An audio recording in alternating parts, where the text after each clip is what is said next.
Let's get into it. 1, 2, 3.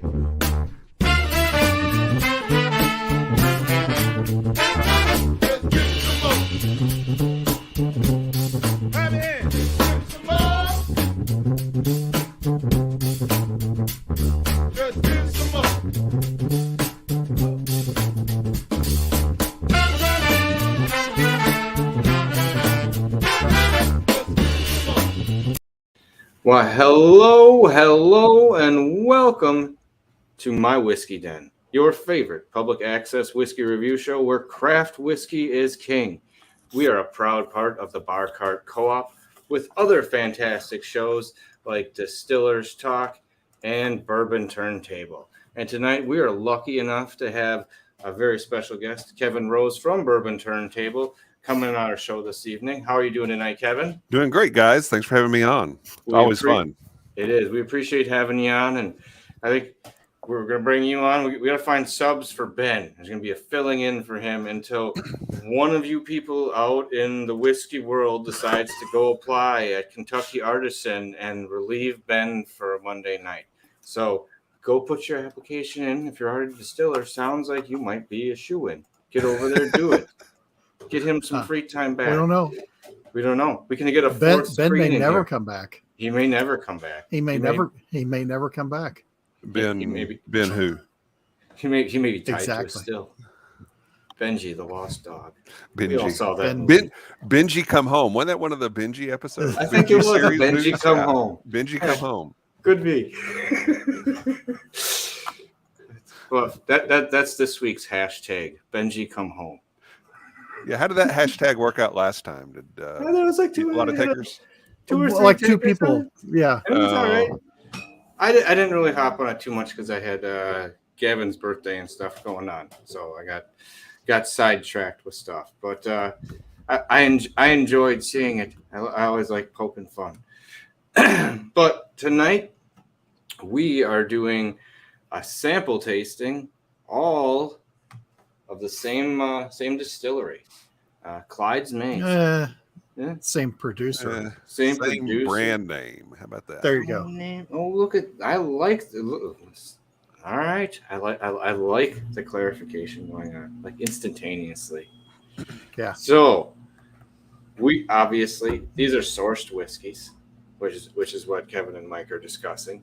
So we have three of them though. The Kentucky Straight Bourbon, the original Alabama style, and it's not Kentucky Straight Bourbon. Oh, whiskey, straight bourbon whiskey. Yeah. And I got them. Yeah. Okay, and straight rye whiskey. The nice thing I can say about these right off the bat is that I do enjoy companies that will let you get a sample pack, so you can try things. These got from Woodman's. They were $8. Wow. So to try three different whiskeys at 50 milliliters each for about $8, I think is a good way to try stuff. No way. Yeah. I don't think you can go wrong with that with any distillery. That's pretty damn good. So on that note, starting off, kudos on that. And thank you for doing it, because there's a few more people starting to give you sample sets, but we do know how costly that can be to do smaller bottles or 200 milliliters, and with people not recycling, not being able to get them comes another issue. So just kudos on that one. So let's start off with this straight rye whiskey. I think this is the one. Man, so I think I'm getting old. This go ahead. I would say anyone who hasn't looked or look at it, you can see it if you use the magnifier on your phone. Yes. You can read the back of these bottles, but that's exactly what I did. It is from Indiana. It is MGP. It's not going to be, and they're not doing anything to the rye that I could tell, but it's a 4-year-old MGP rye. Right. Proof down to 94 proof. Yeah. Okay. Which is not to say that that's Florida. A bad thing. yeah, I think that's the thing. It's interesting about their story is is why their stuff is bottled in Florida. They didn't break ground on their distillery, actually break ground until earlier this year. Right. But it's all, it was all Kentucky or Indiana whiskey bottled in Florida, sent to Alabama, and it's the official state whiskey of Alabama and the official whiskey of Talladega Speedway. So it was the mindset of reaching out in that direction to build there at some point, but just not initially putting the maybe tax laws. Oh no, Tennessee has good tax. It was laws. illegal No. to distill in Alabama until 2013. Oh, okay. Yeah. Well, I just mean you were circumventing something there. Right. Oh, hold Right. on, you guys go. And they're counting on the people of Alabama not being able to read. Well, you're from Tennessee. It's probably okay if you say something about it. It is. Because it seems all of the states around there all talk about Alabama. That's what it seems like. When I've been to Georgia and the Carolinas and Virginia, well, Virginia talks about West Virginia. Yeah. But they, at least they go around there, and especially in Georgia, they really talk a lot about Alabama. Yeah. Yeah. Sorry, there was a little outburst in the background. Little So, activity. yeah, a little activity in the background, so I had to quiet down. And I think John was asking what the average retail is on these. I think or Spencer was, and John's right. It's about $30-$35 for most of the ones I've seen of them. So ballpark range, The only time, I was telling Kevin earlier, the only time that I have bought Clyde Mays was a year or two ago, grocery store down the street. They'll do weird clearance things, throw them in a basket, and they were selling the bourbon and the Alabama style for $20 and under a bottle. And I was like, well, I'll get one for that. And it, for a $20 or under thing, it was just perfectly fine. Mm-hmm. Mixed just great. All right, here I'm gonna go in on the nose on this one. Oh, and this one is 94 proof, so 47% alcohol, non-chill filtered, so a little bit higher. I mean, they didn't cut all the way down. Mhm. This one says it's batch 3, so okay. I almost took a drink. I really need one after this weekend. I almost didn't even do the smelling notes. I was just like, I will just finish this one right away. Light eucalyptus, a little bit of black licorice, but that's more on the back end. It's pretty light for me compared to some other ryes. If you hadn't told me it was MGP. Mhm. See, I was going to ask you. The because lemon pledge, a little varnish smell. Yeah. Go ahead, sorry. I was wondering if you, because of your aversion to ryes in particular, and with that, because a lot of ryes are MGP rye, if you were getting anything familiar or offensive off of it. The familiar part with the MGP on this one is that it's more in the background. I'd say your third or fourth note, where in some ryes that can be like one or two, and it can be heavy. Mhm. Or if it's 3, it's like a thick, heavy 3. This is pretty light. I don't want to say light, I'd say light. Yeah, it's not like faint in the background, but it's light to medium level. And you get kind of this mealy note that I get from MGP rye, like crushed grain still. Like a little damp crushed grain. To me, it's kind of like a mushy honeydew. Okay, I could do that if you're doing honeydew with a little granola. Well, all right, we'll do that. Do we know what the age is on this? I know it's non-age stated, but is there any? I think it's 3 to 4. Yeah. Okay. Would be the assumption. Okay.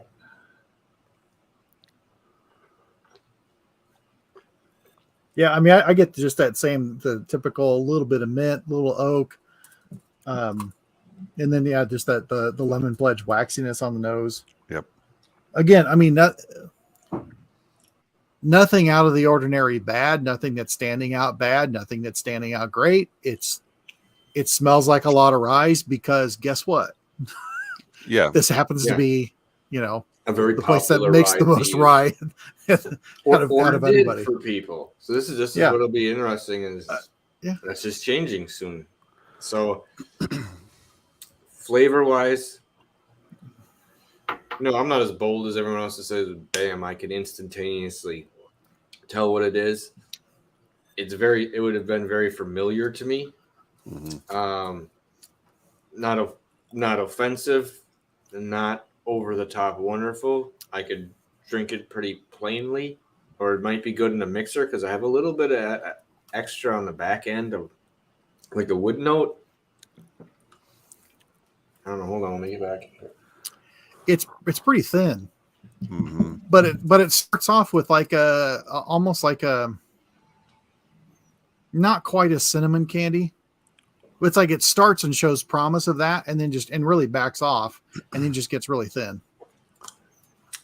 I get like a lemon pledge honeycomb, and then where you think like the grainy or I don't know. I was gonna say more like the cookie, like the next layer, like the grain layer, doesn't hit for me as well.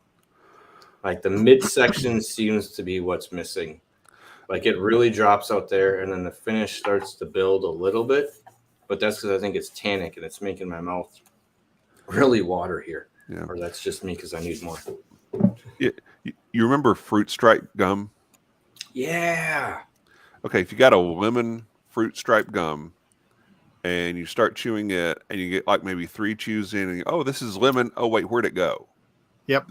The flavor's gone. So what you think you're going to get, whether it's a little bit of cinnamon, a little bit of citrus, it starts out that way on the palate and then just disappears. And to me, the finish is trash. It's like you sprayed an aerosol hairspray or something in your mouth. It's just a very nasty coating on the tongue. So let me drink some more. No, I get that. Hurt me, daddy.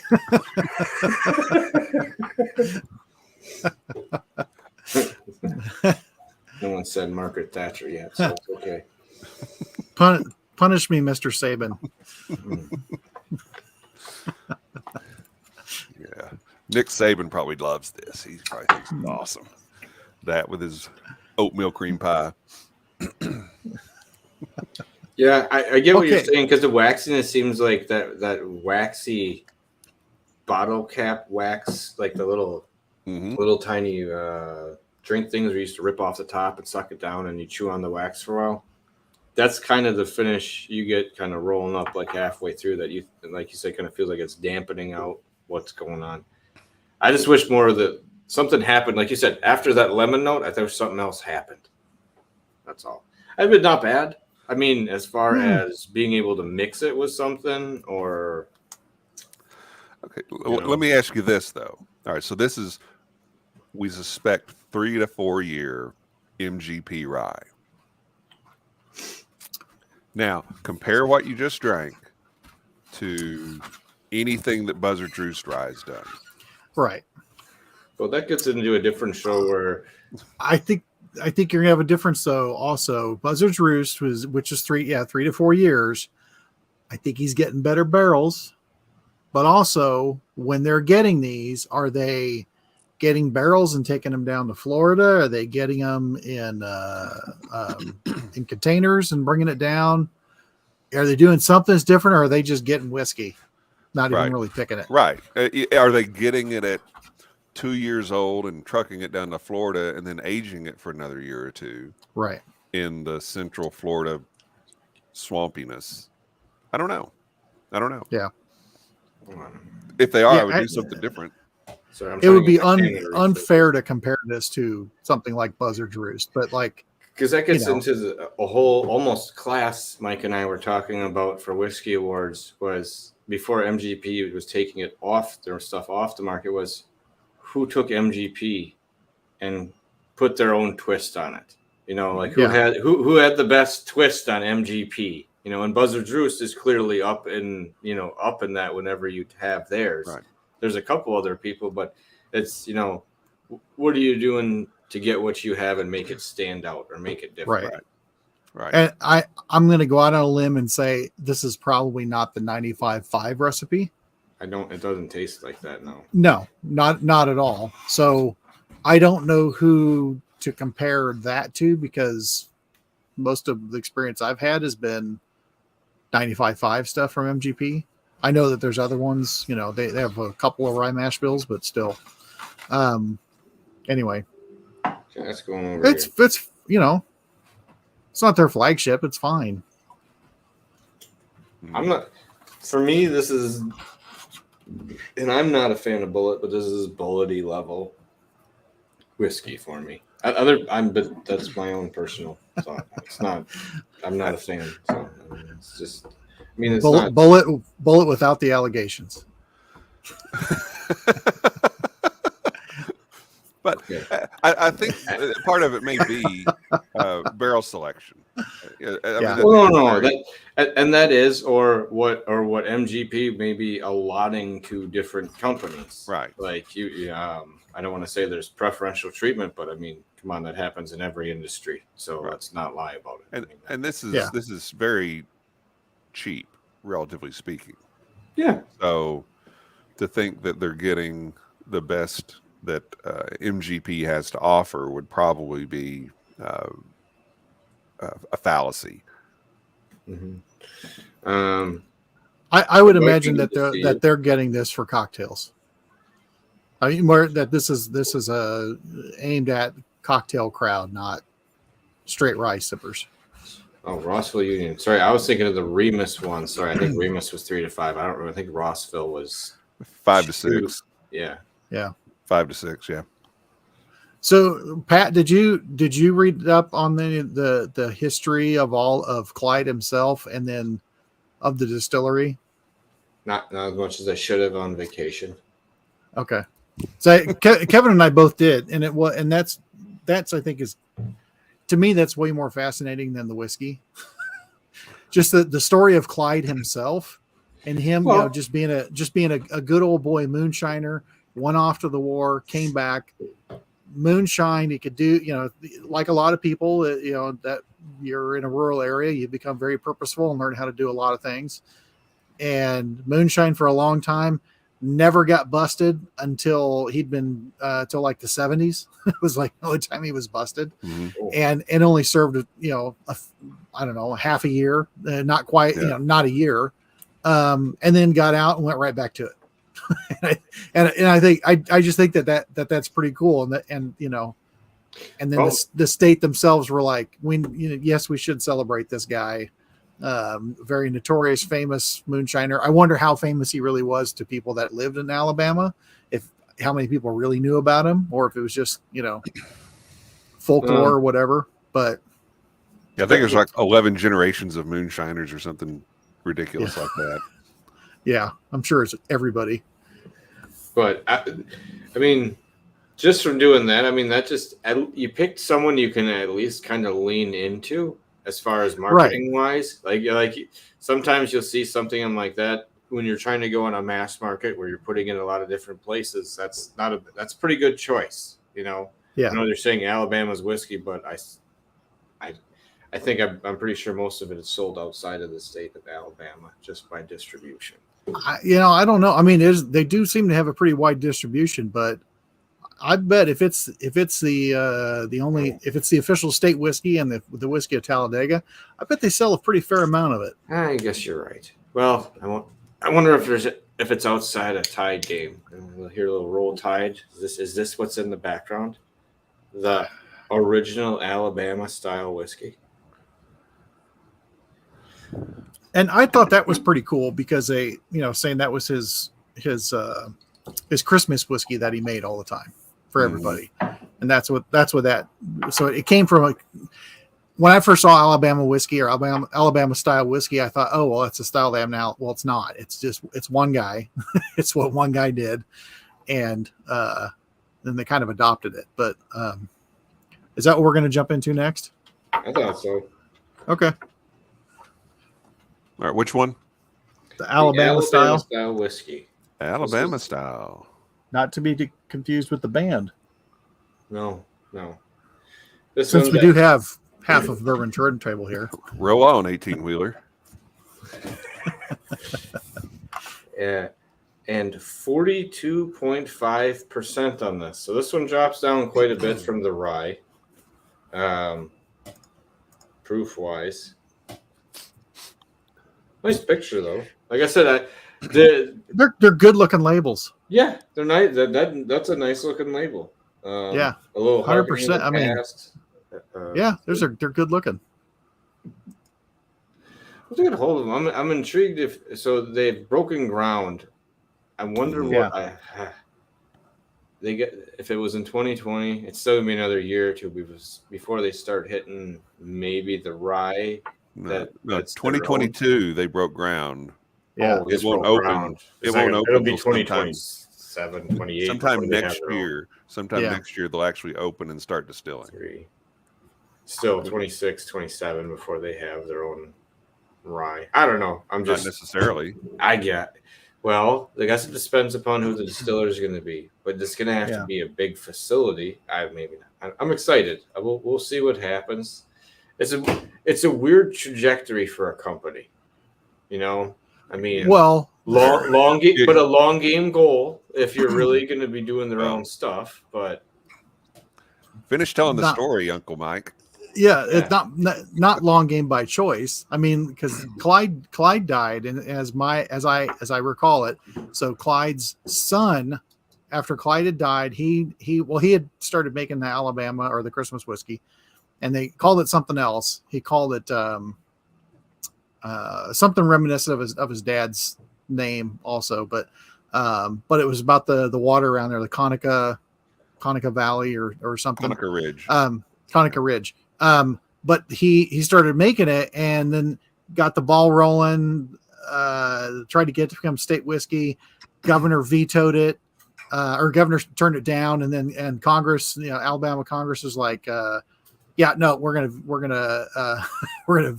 overrule you, and this will be the official state spirit, even though there was no distillery, it was just a company. And then in the meantime, Clyde's son was for some reason selling the whiskey without a license. For some reason, he had way too much on hand, also like way more than you're supposed to have. And he got busted. They were investigating him for a while, so he got busted and lost the company. And then somebody else comes in and they buy the company back up a couple years later, start it back up, and now it's Conica Ridge Distilling or Conica Ridge Spirits or something. And so that now they're starting it up, or they started the company back up. Somebody before had said they thought because they were sourcing out of at Bardstown, but somebody said they thought they were using wild turkey at some point, which I guess would be possible, but that might have been some of the older stuff because they were getting Kentucky bourbon, but now it's MGP. But I mean, it's kind of, I don't know. The story's interesting to me because Clyde had an interesting story himself. Then his son goes to start it. His son gets busted harder than his old man ever did. Let that be a lesson to you. Don't try to go legal and legit. Well, I think the dad might have had his network of friends if brought. They knew what they were doing, but man, once you get the government involved in anything, prepare to have it screwed up. That's for darn sure. Yeah. But during the time when Kenny Mays got busted and they've got interim people running the distillery, one of the people that was involved in that was Wes Henderson, who went on to start Angel's Envy. Fun fact. I love 6 degrees of separation. Or kind of, history. You never know where people stop off. You don't always hear about all the points in someone's, growth or trajectory. Yeah. And now the name that I've seen pop up more is Clyde's grandson is now the brand ambassador for the new company. And he gets around. he tours around. They've got pretty good reach for where their whiskey's at, and he's humping and moving, and I mean they're making a legit run at it, which I think good. I hope so. I think it'd be. Looks like they're going to build one hell of a facility in Alabama, which that ought to be pretty interesting. I think it's still the only distillery in Alabama. I was going to say that you don't hear much about that as far as legal. Yeah, but still, I mean, there's been the opportunity for almost 10 years now to get something moving, and it's not like you've heard of that place being a destination where once it's open for 10 years, and a lot of states, you're getting places that have 9 or 10-year-old whiskeys coming out for anniversary editions. I mean, some people are just raring to go, and I think they were happy just, getting it themselves. I don't know. I think the whole there might be a whole state moonshine kind of thing going in there where it's ingrained a little more. I don't want to give it up. Okay, there are more distilleries in Alabama, so I will say correctly. There's at least 3 or 4 that I can see on here. I just mean it's not like an overwhelming amount, Not no, like 30 or 40, or some places you're getting to 60 even, or more so. I mean, it's and I'm sure like a lot of other states, most recently Texas was a big one trying to get on board. That the first few are the ones that took it in the shorts the hardest from the government before the rest of them could open, and I'm sure it's the same way for Alabama. Oh yeah. Nobody wants to be first because you're the one that everyone's going to pick on, and you're just going to have to stand there and take it and try to turn the rules. Yeah. Like, hey, this is dumb. We shouldn't have blue laws. We're trying to. Or as Gary Heingardner has said that a lot of people like himself, they're fans of Tito's vodka, because Tito took it for a lot of craft distilleries. just for even though he at the time wasn't making it all necessarily, but he took a lot of heat for a lot of people that paved the way for other craft distilleries to come on board. All right. Getting into this holiday Alabama whiskey. It's a little. This is different than I remember it. Maybe it is. Rye being. Go ahead. Sorry. No, it is much flatter than I remember this. Is there a higher proof expression of it, or is it all the 85 proof? As far as I know, this is the old, unless there's a special. I think there is. They have age statements, and I think that they do have other ones. I don't know what's out because they don't list a whole lot. Okay, wow. Okay. I'm pouring some more of it. Okay, if I get way in there, that's when it starts to kind of open up. But I'm almost closing off one nostril on the side of the glass, trying to peel from it. Yeah. I wouldn't have thought the rye would have been like the heavier one to start with, but I'm thinking this probably is the way it is, but it feels kind of flattened out.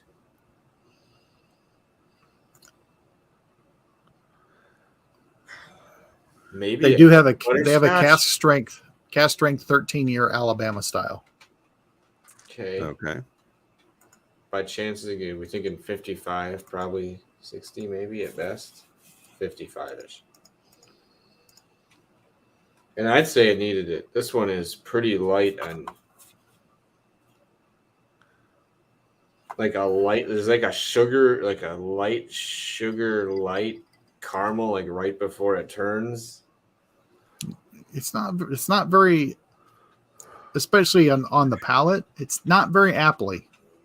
I would agree. Not what I would expect. I was expecting it to have a lot more apple to it. It's kind of like licking a frosted flake.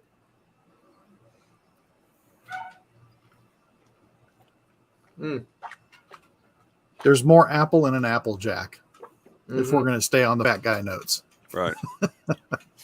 Right. Now the mash bill on this is 55 corn, 30 rye, 15 barley. So I'm not sure where they're sourcing this from, because that mash bill's not a familiar one. Mm-hmm. It's certainly not MGP. unless they're getting a couple and blending it. Okay. A couple of bourbons with the same 3 grains and blending them together. Well, it doesn't. If I can squint hard enough to see that. All it says is it just says produced for. Doesn't say the location. Distilled and bottled for Conecuh Ridge Distillery, which is actually Florida Caribbean Distillers in Florida, I think.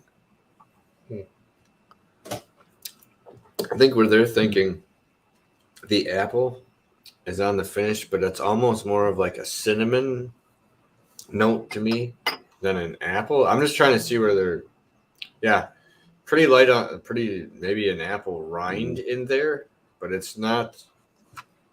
It doesn't really carry that note compared to some other things I've had.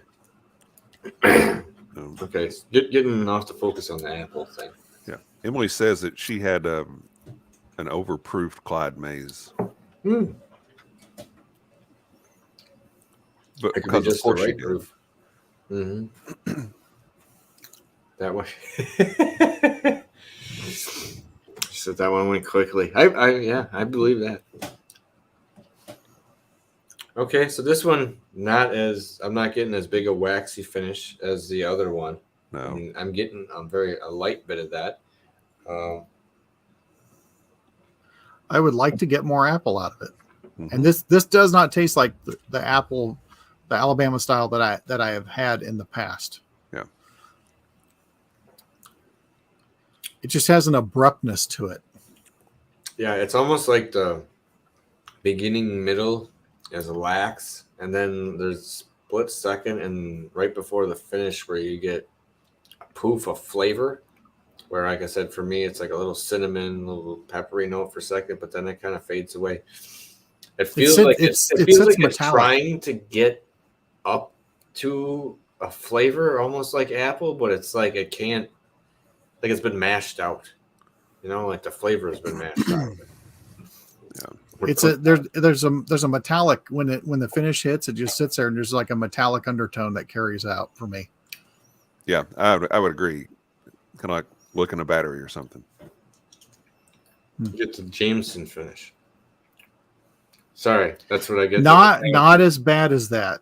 No, not as bad as That's where I associate when I start hearing the metallic-y note. That's the first one I jump to.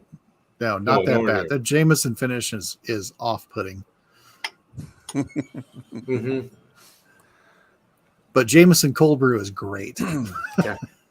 Thank God that kept him along to start making some other stuff, because I'm going to be honest, and my apologies, Jameson, I had no respect until I started having some of your better releases.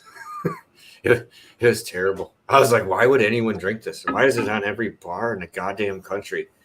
Ugh. Metallic note was terrible. I think it's the same reason people just drink straight up Bushmills too. I think people go with the old folklore of don't drink this and you don't drink that, and I'm going to get drunk. That's the goal. It serves a purpose. I'm out to get drunk, and it's $3 cheaper. It did its job. Yeah. Yeah. All right. I'm nosing the bourbon. The bourbon's got a way better nose than the other two. Okay. I'm going to pour this one in here. Get that solid.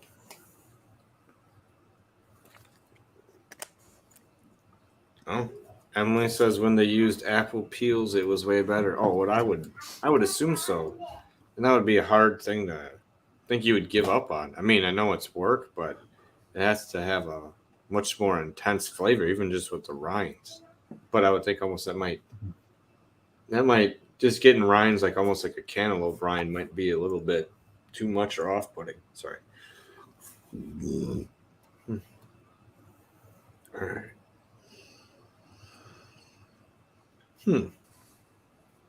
To me, I'm trying to remember. Rossville Union was the rye. Remus is the bourbon, right? Right. Yes. There's Remus, which is their cocktail bourbon, and then Repeal Reserve, which has been pretty tasty. Yeah, well, I'm getting up higher and aging barrels. That's on the nose where I went. I was gleaning more of that off the nose when I hit But I'm getting really good brown 46. sugar and vanilla and cherry on this. There's a hint of like fresh sawdust, like if you just cut a board. Yeah. And I mean that in a, it sounds like a negative, but it's not. No. It's not. It's not the dust like blowing up in your nose. It's like the No. leftover. No, but you know what I mean. It's like the leftover. Like you're kind of coming in after stuff happened. There's a difference to being in the middle of it. You know, when you're snorting sawdust off your coffee table. Look, what a weekend you had. Inflation's hitting everybody. Okay, That's right. Oh my goodness. That is fantastic. Check this out. You're too young, Renita. Yeah, Awesome. too young for kids. The grandma's even. Jeez. Being a grandparent's the best. Yeah, you can get away with all sorts of stuff from what I hear. You play with them, you love them, you send them home. Renita's going to spoil it. Oh, yeah. Congratulations, Renita. Yeah, but congratulations. Just wanted to mention that because that's really big. That's fun. Yeah. I haven't had it, but I've been around with people that it's a big. Well, you got a young kid. It's fresh. I do. It's fun. All right.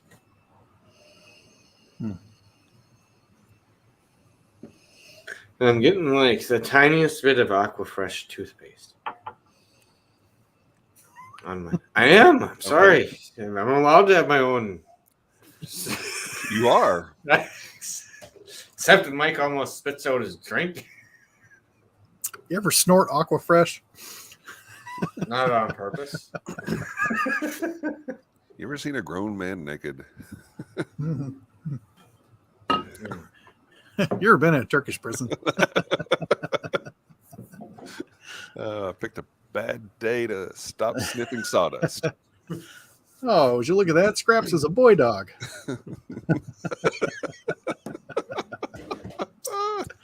We had when my wife and I first got together, she was doing travel work, and so I would send her stuff wherever she was at, and I had to send her a stuffed dog because we wanted to get a dog, but we didn't have one yet. Mm-hmm. Anyway, they ended up sending this dog that was extremely lifelike. It was just at the hotel. They sent it to her, and she brings this thing home. It looked exactly like Scraps from Airplane, so we named it Scraps. And he was our dog. We actually, I still have what's left of him because our one dog did get a hold of him and shoot his nose and his eye off, but he looked exactly like Scraps. That's awesome. That's kind of weird too, but it's awesome. It's weird, but it's good memories. All right.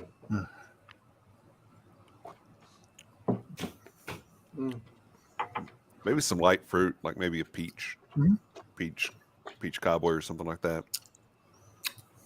It's definitely the best of the three. A little bit of peaches and cream for me. I'm not gonna a little bit of the bready note, but a little bit of like a cream on it. Yeah, I agree. This is by far for me. Oh yeah, not close. It doesn't. Enjoyable. The finish still isn't as long as what I would like, but at the proof that it's at, it kind of makes sense. But 46. Yeah. But no, it's not heavy on the finish. Yeah. You're getting that. And they do have a 110 proof 6-year expression. Okay. Well, that's what I mean. It seems like at least these are pretty base as far as overall flavor profile, but I'd be intrigued to see what their heavier handed releases taste like. Yep. Especially with the other two. Like this one has this, like you said, Mike, this one is pretty nice the way it is, especially especially in the third in the list. What I'm curious about is when they do start putting out their own distillate, if they're going to change the name of it all to differentiate, or if they're going to try to match or try. I guess it would depend on who the distiller is and what if they're going to try to make something unique Alabama. They've got too much marketing invested in Clyde May's. No, I mean, instead of calling it leaving it Clyde May's, but instead of it being Clyde May's straight bourbon, maybe they call it Clyde May's Alabama bourbon, so it's different, or I'm just curious if they would do something to differentiate. Instead of Alabama style, a different. Well, they would keep that, but maybe they would call it, not the Christmas whiskey, but they like Clyde's legacy recipe or something. I was just wondering if they'll do it differently because this will be different whiskey going in there. And it could be a different still too. Like I would almost. We'll it's know not like you want to try to replace. I mean, you could try to replace what was there with these, but unless that was, wouldn't you try to go to some of maybe what his actual recipes were? Maybe for a release or two, or like you said, at least add that to the lineup. Yeah, I would think that there's some interesting varietals of rye in Alabama. That's marijuana.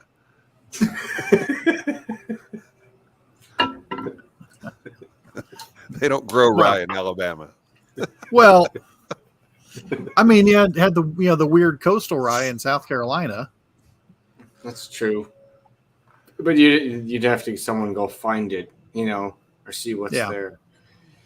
Ooh, I did. I just blend of three. Thinking of the Highwire Benton's release, I kind of got.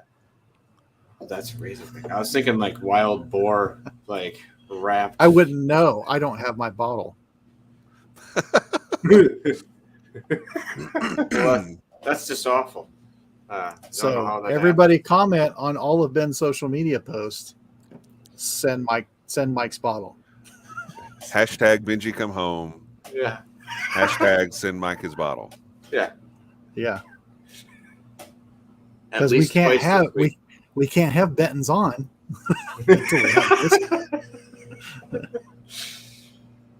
Well, yeah, that's what I got free-handed the one night, so that's part of my fault. The blend is the best of the bunch. Oh, okay. Well, hey, I didn't go into that. Yeah, the nose of the blend is really nice. Yeah.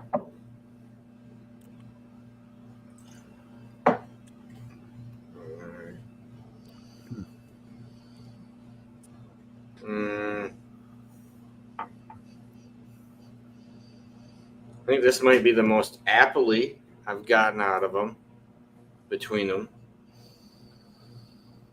But it's, for me, the one I had still a little dampened, but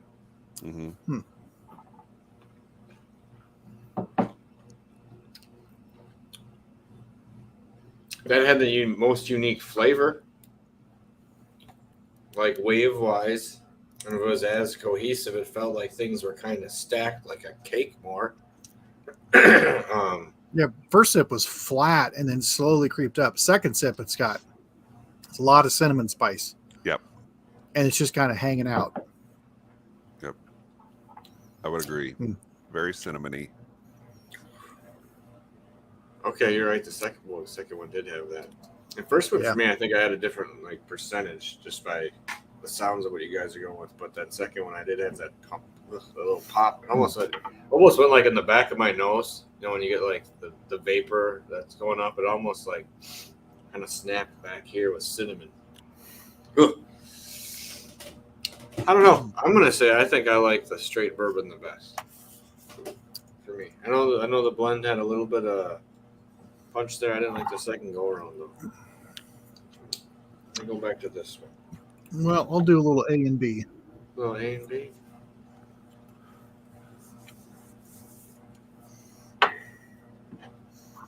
And while we're here, and we have some of you guys watching out there, what's coming up next, Mike? Our next Monday night show is Chris. Oh, that's great.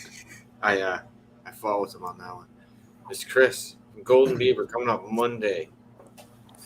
Really big, really cool show. Chris is doing interesting grains, a lot of rice whiskey. If you're into rice whiskey, especially some people from Wisconsin, maybe because we had a distillery Door County that was a Laotian distiller that was doing some rice whiskey that was really, really good, and like that kind of interesting outside thing you hadn't heard of. And I've heard nothing but fantastic stuff about what he's producing and doing it in California, where Yeah. it And, can be and difficult. Then they have a fun name and he plays with it, though he has a lot of respect. He does have like a playful, fun side to the company as well too. yeah, they seem to have a lot of fun. But that throwing rice in as a grain on your bourbon, it's a good idea. Yeah. They just came out with their second batch of the rice whiskey. So It's I'm really excited to have Chris on. Yeah. He's real good. He's a good interview. He's a very interesting guy. And he's worked hard for the stuff that he's got. Definitely takes pride in craftsmanship. Ooh. Oh, and it's Wednesday, and you had a release today, Kevin. yeah, we did. You did big time release. Yeah, we had a great time. Stop over at the bourbon turntable because you interviewed Steve Gorman, right? Yeah, Steve Gorman. He was a co-founder and drummer for the Black Crowes for about a quarter of a century, and he's got a very interesting career beyond that, and he tells some great stories. We released part one of the interview because we talked to him for a couple of hours, but we released part one of the interview today. What was your favorite concert question? Oh my God. Beats whatever your answer is, his answer beats it. It's it's fantastic. You've got to go listen to the show. Go over Bourbon Turntable. Where's Emily with our link here? Go over to Bourbon Turntable. Hit the subscribe button for me. Do me a favor. Hit subscribe button. Listen to this show. It's a lot of fun. He's a great guest. He's got a lot of experience in media. He was a host of a sports talk show for several years, and now he has his own syndicated classic rock show. He's got his own band now called Trigger Hippie. They've released a couple albums. Really fascinating guy, interesting stuff. And then next week we'll have part two of it. We'll get more into the history with the Black Crowes, how he got into being a drummer. The part two of the interview will start out with his story of how he became a rock and roll drummer, and it's a great story too. We'll talk, but we'll get into the Black Crowes stuff, the touring with Jimmy Page, and some really great things like that, and some of the weirdness of being in what was called the most rock and roll band of rock and roll bands. So, well, his first concert story though, the thing that got me about it was not only can his concert beat you, it can beat you 2 times. Beat you twice, yes. and yeah, it's a really good interview. You guys do have a good show, and we've been on it, but you could skip those. But but Steve was a really good interview. But what I like is when you see someone telling you what they thought their turning point is. Like you can look at someone's career and think, I think it was this. And you're like, no, dude, it happened back here. I was 18. I met this guy and he said this. I'm not saying that's what happened with him, but a lot of times it's like 1 or 2 moments you get like an encouraging nod or something from someone. And it puts that motivation. It gives you that approval or courage to go ahead and do what you thought you were going to do. And it was like, okay, that was the mark. And you're like, I just love the personal thought on that because it makes it so much better, especially when it's something different, Yeah. And there's some good personal revelation stuff in part 2 as well. But we also talk whiskey with him in this episode, and we drank some Matty Gladden with him, and so you can hear some of his comments on that. Thank you, Emily. You're a goddess. Mm-hmm. And we talked some whiskey in general, and so it was a lot of fun. And he asked a lot of good questions about whiskey, which I thought we might just kind of give it a cursory, we have to talk about Whiskey Hit, but we talked probably, I don't know, 20, 25 minutes about whiskey with him. That's, like you said, it's nice when they see in the intrigue and the reciprocal delve into like excitement about it. So yeah, stop over there. That's definitely one I don't want people to miss. Thank you, Pat. Appreciate that. So before I gotta pour another one. I drank one while Kevin was talking there. I got excited. Sometimes you want to have like a preview of a preview. Mm-hmm. That's right. That was me getting excited. You guys will have a great time with Chris next week. He's one of my favorites. Yeah, I'm really looking forward to it. I got on which I'll probably bring it up with him. I got on it was one of the virtual tastings, and he was on it a year ago. Mm-hmm. It was when Kelly was supposed to be on there, and then she ended up not being on the tasting. And so he was there, but they delayed sending stuff out because they go, one of our guys wants to send something different. So he sent everybody a beaver liquor pouch along with the samples because he just wanted it to be different. And he was a great interview on there, extremely unique. And while he was on there, one of our mutual friends, Christy, was on there, and I said, man, so I wanted to try to get a hold of this guy for my whiskey den. And he sounds really interesting. And she goes, oh yeah, Alan and I have already talked to him. We're going to talk to him again for another thing for Distillers Talk. It's like, oh, okay. And then, Chris has been making the rounds on multiple podcasts and YouTube shows around there. And he's a good interview and seems like an all around good guy. Yeah, absolutely. And then Mike and I have some reviews coming up. We're going to be doing the final 3 of Cedar Ridge, and we have to review some stuff from Natural Spirits. And I sent some out to Kevin and Drew, and maybe we'll have them on, or maybe they'll do them on their own at some point. We haven't worked that out yet, but they're not standard. Palate cleanser spirit and palate cleanser music.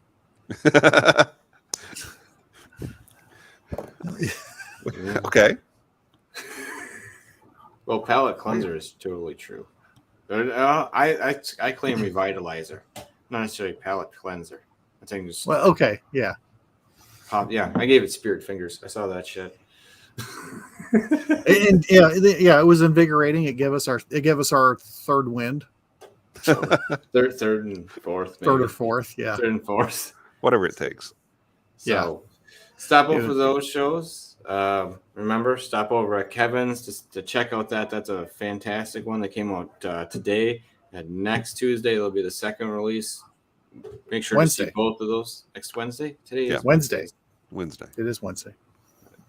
Now you had me questioning myself about what day it was.